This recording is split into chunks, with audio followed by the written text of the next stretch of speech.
What's up, fantasy managers? Welcome back to FPL Pro Tips, your ultimate guide to dominating Fantasy Premier League. I'm your host, and we are back after an exciting game week 1. But now it's time to turn our focus to game week 2. In this video, we will be diving into the key players who could light up the next round of fixtures. Those defenders who are primed to keep clean sheets and the top transfers to give your team the crucial edge. Similarly, we will be looking at the teams that have good fixtures in the long run. Watch till the very end. If you are new to this channel, please subscribe and hit the bell icon. If you have not joined our mini league, do join it. We will close the league to new entries before the start of game week 3. The league code is provided on our Instagram post. The link for Instagram account is provided on the description box. So, whether you are looking to bounce back from a rough start or maintain your momentum at the top of your mini leagues, I have got you covered. Let's get straight into it. Let us look at fixtures for game week 2. On Saturday, August 24, the Premier League will feature an exciting lineup of fixtures. Brighton will host Manchester United at home in a clash that promises a dynamic encounter. Crystal Palace will face West Ham at Selhurst Park, where Palace will look to capitalise on their home advantage. Fulham will welcome Leicester City to Craven Cottage, with both teams eager to build momentum early in this season. Manchester City will take on Ipswich Town at the Etihad Stadium, where City's formidable squad is expected to dominate and secure a convincing win against the newly promoted side. Southampton will host Nottingham Forest at St Mary's Stadium in a crucial encounter for both sides. Southampton will aim to use their home advantage to secure all 3 points, while Nottingham Forest will be determined to continue their strong start to the season. Tottenham will battle Everton at home. Spurs will look to capitalise on their home form to overcome an Everton team that has struggled on the road. Lastly, Aston Villa will face Arsenal at Villa Park in what promises to be a thrilling contest. Villa, known for their resilient performance at home, will test Arsenal's title credentials in a key matchup that could have significant implications for both teams. On Sunday, August 25, the Premier League features 3 fascinating fixtures. Bournemouth will host Newcastle United at the Vitality Stadium. Expect a competitive match as Bournemouth aims to capitalise on home advantage, while Newcastle seeks to continue their strong form. In another exciting clash, Wolves face Chelsea at Molineux Stadium.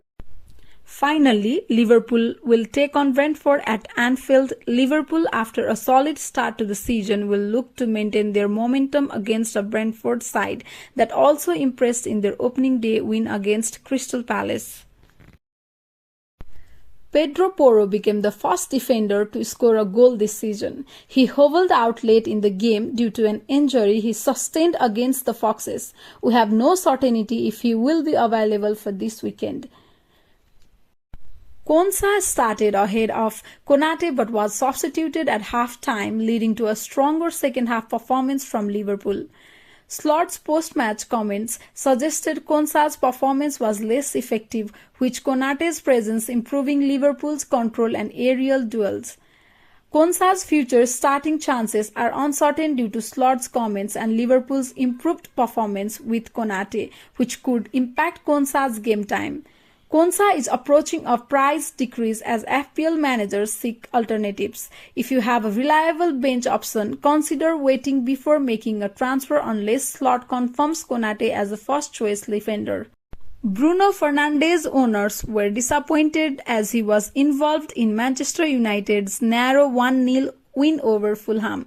Despite a high expected goals of 1.03 and missing several key chances, Fernandes registered 8.31 expected points but ended up with only 3 points due to United's clean sheet, making him one of the biggest underperformers in terms of expected points.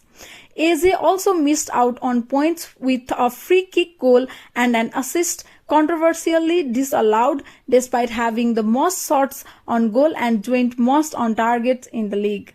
Both Fernandes and Eze had strong underlying stats but were unlucky not to convert their chances into more points. Newcastle were expected to win comfortably against promoted Southampton, only managed a 1-0 victory with Alexander Isak providing an assist for Joelinton's goal.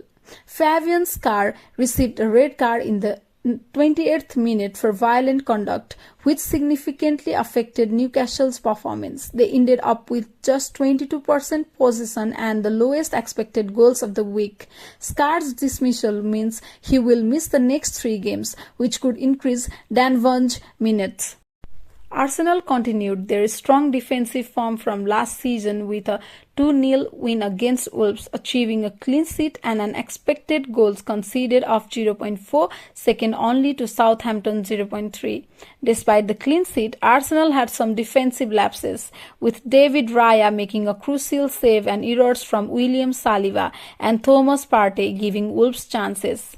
While the opening game was favourable for a South-out, Arsenal's real defensive challenge will come into the upcoming fixtures against stronger opponents. Ricardo Calafiori is still waiting for his debut, while Jurrien Timber replaced Zinchenko after 69 minutes. Before Manchester United scored a late goal in their Game Week 1 encounter, Antonee Robinson was on pace to record 9 points. Robinson is the perfect example of what you look for in a cheap defender who can also score goals. He now has a strong schedule for the next game weeks, which includes game against Leicester and Ipswich Town, 2 teams who are just promoted. Robinson also has a good offensive potential. He had 6 assists in the previous campaign. Robinson is a great alternative for managers looking for a new defender who previously chose Kwanzaa or Barco because of his reasonable price and the exciting fixtures that lie ahead. Because he arrived late from the Euros, Phil Foden did not start Game Week 1, although he did play 45 minutes, increasing his chances of starting in Game Week 2. In this next fixture, Foden faces Ipswich Town, a game where Manchester City could score many goals. Foden is a terrific asset to take into consideration, especially because Manchester City has a strong schedule of offensive games over the next game weeks. Foden is definitely on my radar given his potential and the upcoming schedule, especially if Haaland isn't in your starting lineup. If you look at the FDR table, Chelsea have a good run of fixtures till Game Week 7. If you have Nkunku or other Chelsea players in your squad, don't transfer them out. Their upcoming fixtures look appealing for returns. Fulham, Nottingham Forest, Southampton also have couple of good fixtures, so having players from these teams could be good addition to your squad. Haaland began the season strong with a well-taken goal at Stamford Bridge, promising good returns for fantasy managers. Looking ahead, he faces Ipswich at home, who allowed 19 shots, with 13 of those coming from inside the box. They also conceded 6 big chances and had an expected goals conceded of 2.75 against Liverpool. These stats make him the top captaincy choice for Game Week 2.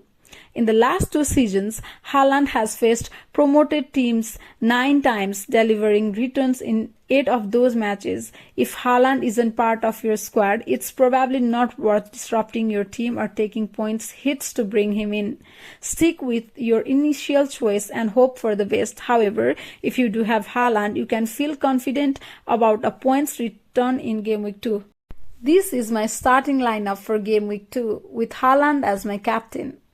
Do not rush to make any early transfer. Wait for the press conference to know about the team news and act accordingly.